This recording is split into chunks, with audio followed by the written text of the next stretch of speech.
पिताजी गुजर चुके हैं। तीनों भाई का विवाह भी हो गया। आज तीनों भाई पिता की संपत्ति का बंटवारा कर रहे हैं। आहा, देखो भाई, मैं सबसे बड़ा हूँ, इसलिए मैं बंटवारे का काम करूँगा। बोलो, तुम लोगों को मंजूर है? भैया मैं तो मंझला हूँ, आप जो बोलोगे मुझे स्वीकार है। भैया आप दोनों तो मेरे बड़े भैया हो, मैं तो सबसे छोटा हूँ। आप लोग जो फैसला करोगे मैं उसे स्वीकार कर लूंगा। पिता के जाने के बाद आप दोनों को मैं पिता स्वरूप मानता हूँ।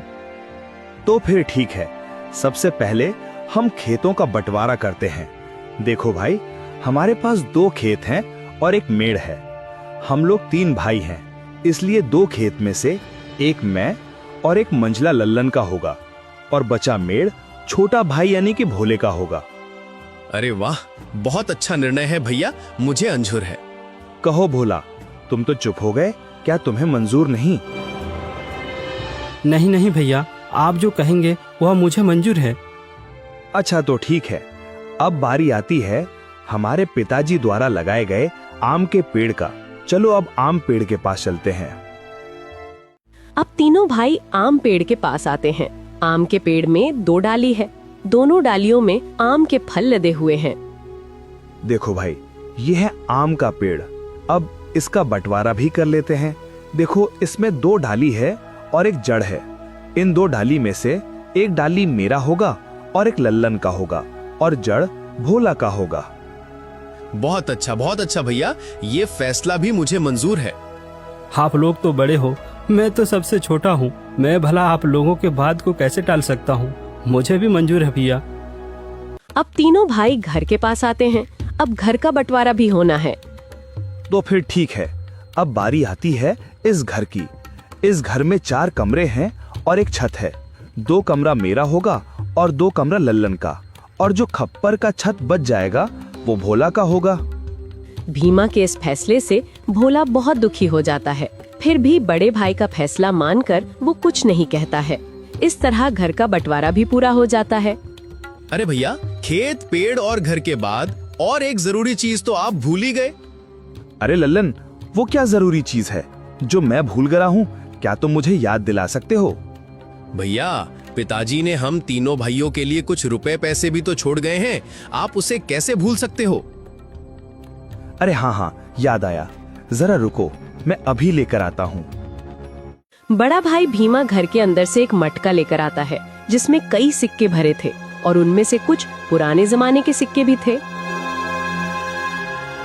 देखो भाइयों, इसमें से 2 प्रकार के सिक्के हैं। एक जो अभी वर्तमान में चल रही हैं, वहीं दूसरा जो हमारे दादा के दादा के दादा जमाने के हैं, यानी कि बहुत पुराने जमाने के सिक्के हैं, जो कि कुछ अजीब धातुओं के साथ बनाया गया है। तो भैया, अब इन सिक्कों का कैसे बंटवारा करोगे आप?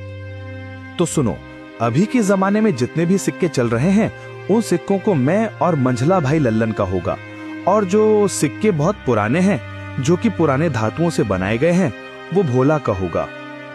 इस तरह दोनों भाई रुपए पैसे को भी ले जाते हैं। देखो भोला, पुराने जमाने के सिक्के में सिर्फ 4 ही सिक्के बचे हुए हैं। तुम चाहे तो इन 4 सिक्कों को ले जा सकते हो। और बहुत ही पुराने जमाने के 4 सिक्के भोला को देते हैं। भैया, आप दोनों तो सारे रुपये पैसे ले लिए।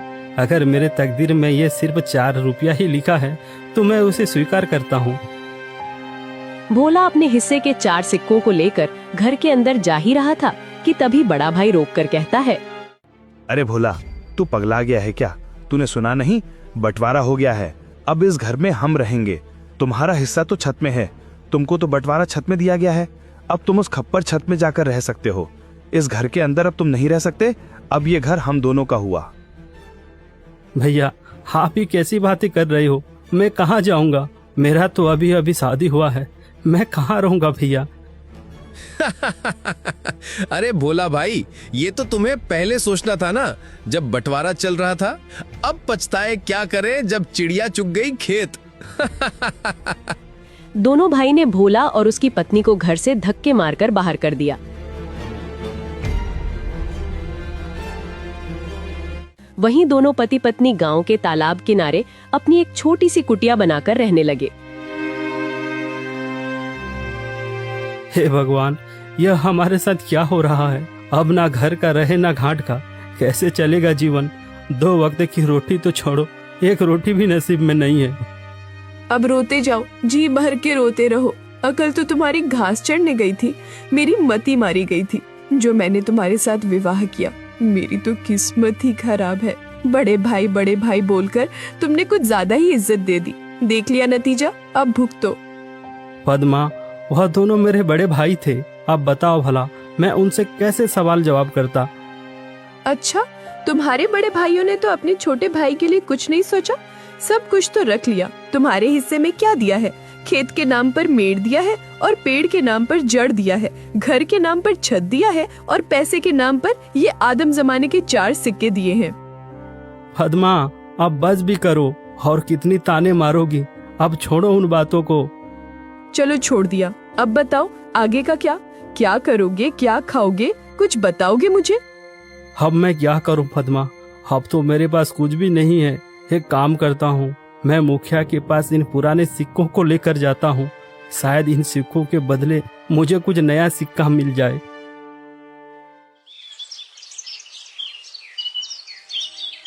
भोला बड़ी उम्मीदें के साथ उन 4 सिक्कों को लेकर मुखिया के पास जाता है।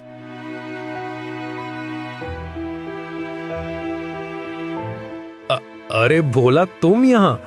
बताओ कैसे आना हुआ? मुखिया जी, मेरे पास यह सिर्फ 4 सिक्के ही हैं। क्या आप इन सिक्के के बदले मुझे कुछ नए सिक्के दे सकते हैं? अरे भोला, ये सिक्के बेकार हैं। अब ये चलन में नहीं रहा। भला तुम्हें इन सिक्कों के बदले कौन पैसे देगा? सच में तुम बहुत भोला हो। अब मैं क्या करूं?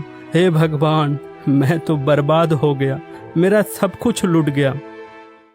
अब देखो भोला, मैंने भी तुम तीनों भाइयों के बंटवारे की बात सुनी है। सुनकर बहुत बुरा लगा। दोनों भाइयों ने तो सब कुछ ले लिया और बदले में तुम्हें कुछ नहीं दिया। ऊपर से उन निर्दयी भाइयों ने तुम्हें घर से भगा भी दिया। हे भगवान, ऐसा भाई तो दुश्मनों को भी ना मिले। अभी क्या करूं मुखिया जी? लगता है मेरी तकदीर में कुछ नहीं है। मेरा मर जाना ही ठीक है। तुम्हारी दुख मुझे देखा नहीं जाता भोला, पता नहीं क्यों। वैसे तो मैं किसी के ऊपर दया नहीं करता, फिर भी तुम्हारा दुख देखकर मेरे जैसे कठोर दिल भी आज पिघल गया। एक काम करो भोला, कल से तुम और तुम्हारी पत्नी मेरे खेतों पर काम करो। मैं जितना मजदूरी दूसरे मजदूरों को देता हूँ, उससे ज्यादा मजदूरी मैं तुम दोनों को दूंगा। वैसे भी तुम्हारे पास अभी कोई काम नहीं है। हाँ मुखिया जी, मैं आपके यहाँ काम करूंगा। मेरी पत्नी भी काम करेगी। ठीक है भोला, तो फिर कल सुबह से खेत पर काम के लिए आ जाना। और ये तुम अपने सिक्के अपने पास ही रखो, शायद यही तुम्हारी 4 रुपए की तकदीर वाली निशानी है। भोला उदास होकर वापस अपने कुटिया पर आता है। भोला की पत्नी रास्ता देख रही थी। भोला अपनी पत्नी के पास आकर सारी बातें बताने लगता है। अब यही दिन देखना बाकी था। अब हमें दूसरे के खेतों में काम करना पड़ेगा। हाय रे मेरी किस्मत। अब देखो पद्मा, तुम ज्यादा ज्ञान मत दो। हमें काम मिला है, कल से काम पर जाना है। इस तरह दिन गुजरता गया। भोला और पद्मा अब मुखिया के खेतों पर काम करने लगे। रोजी रोटी का एक जरिया उन्हें मिल गया। खेतों पर फसल लहलहाने लगी। अरे भैया, इस साल तो हमारा फसल बहुत अच्छा हुआ है। हाँ भाई, इस साल तो बहुत ज्यादा फसल हुआ है। इस साल बहुत आमदनी होगा। अब चलो भैया, अब घर चलते हैं, कल सुबह फिर आएंगे।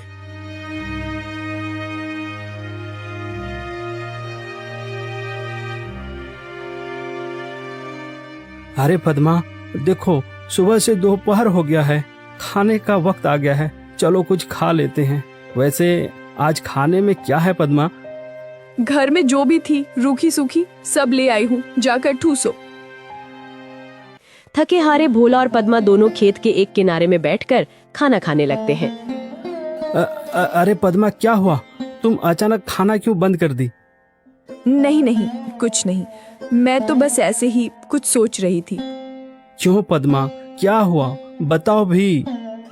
देखो ना, हम कितना काम करते हैं, सुबह से लेकर शाम तक। ऐसा कब तक चलेगा? क्या तुम्हें नहीं लगता कि हमारा कोई संतान भी हो जो बुढ़ापे में हमारा सहारा हो? हाँ पद्मा, बार बार मैं भी यही सोचता हूँ, पर क्या करें, यह सब हमारे हाथ में नहीं, यह तो ऊपर वालों के हाथ में है। पता नहीं किस जन्म की सजा भुगत रही हूँ। भगवान ने तो हमसे मुंह मोड़ लिया है। बेघर होकर हम भटक रहे हैं। हमारे भाग्य में कुछ नहीं, न कोई संतान, न कोई जमीन जायदाद। हाँ पद्मा, अब तो भगवान पर भी भरोसा उठने लगा है। भोला और पद्मा दोनों बातें कर ही रहे थे कि तभी वहाँ अचानक एक चिड़िया आकर बैठ जाती है। अरे अरे, ये देखो तो, यह तो एक चिड़िया है, हमारे पास ही आकर बैठ गई। लगता है इसे भूख लगी है, हमें इसे कुछ खाने को देना चाहिए।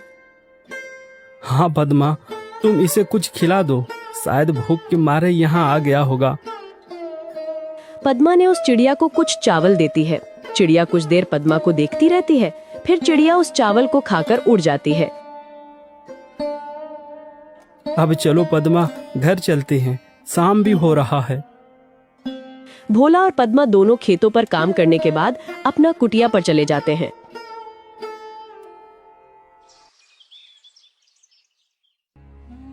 सुनिए भोला जी, ये फावड़ा उठाओ और मेरे साथ चलो।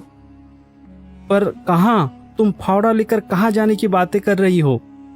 ज्यादा सवाल जवाब नहीं, मेरे साथ चलो, आज कुछ जरूरी काम करनी है। क्या? कोई जरूरी काम? वो भी इस वक्त, रात को?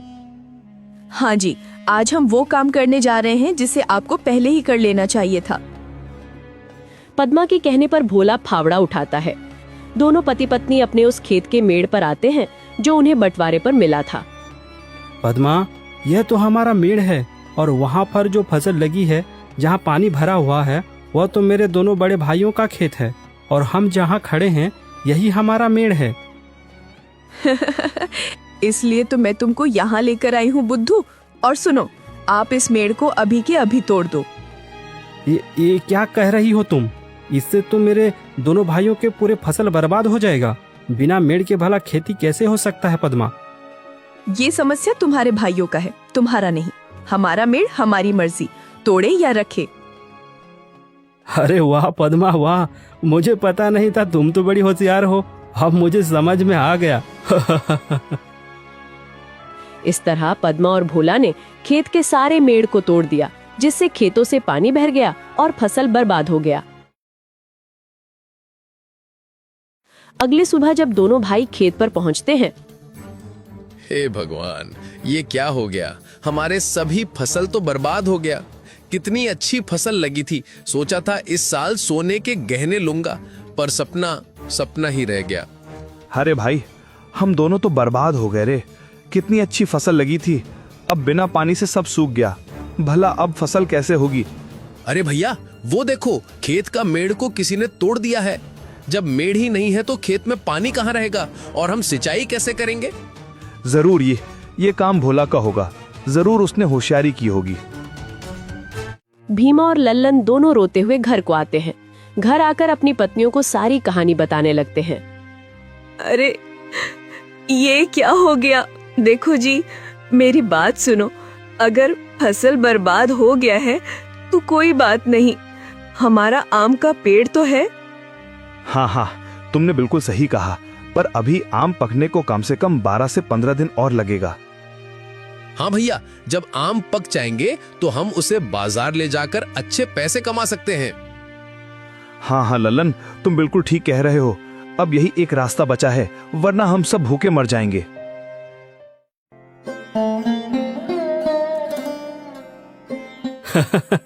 अरे पद्मा, तुम तो कमाल कर दिया, मेड़ तोड़ दिया।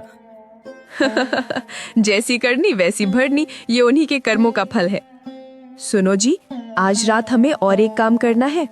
अरे पद्मा, इस बार क्या करना है? अरे बुद्धू, तुम अब देखते जाओ, वो तुम्हें शाम होने के बाद ही बताऊंगी। जैसे ही शाम हुआ, पद्मा और भोला दोनों कुल्हाड़ी लेकर उस आम के पेड़ के नीचे पहुंच जाते हैं जो उन्हें बंटवारे पर मिला था। सुनो जी, क्या यही वो आम का पेड़ है? हाँ पद्मा, यही तो बंटवारे वाला आम का पेड़ है। एक डाल पर बड़े भैया और एक डाल पर मंजला भैया का अधिकार है। तो फिर हमारा हिस्सा कौन सा है? अरे पद्मा, मैंने तो पहले ही तुम्हें बता दिया था कि हमारा हिस्सा सिर्फ जड़ है, इसके अलावा और कुछ भी नहीं। तो फिर ठीक है, इस पेड़ का जड़ तो हमारा है, इसलिए इस जड़ को रखे या काटे हमारी अपनी मर्जी। दोनों पति पत्नी आम के पेड़ को काट देते हैं। आम का पेड़ नीचे जमीन पर गिर जाता है। एक जोरदार आवाज होता है। भीमा और लल्लन दौड़कर पेड़ के पास आते हैं। भोला और पद्मा को दोनों भाई पकड़ लेते हैं। अच्छा, तो तू है भोला, तू हमसे बदला ले रहा है। आज तो तेरा खैर नहीं, तुझे तो इसकी सजा जरूर मिलेगी। अरे रुको भैया, हम इन दोनों को राजा के पास ले चलते हैं और इनको कौड़े की मार वाला सजा दिलवाते हैं। हाँ, बिल्कुल ठीक कहा लल्लन तुमने। भोला और पद्मा को दोनों भाई रात भर कमरे में बांध कर रखे।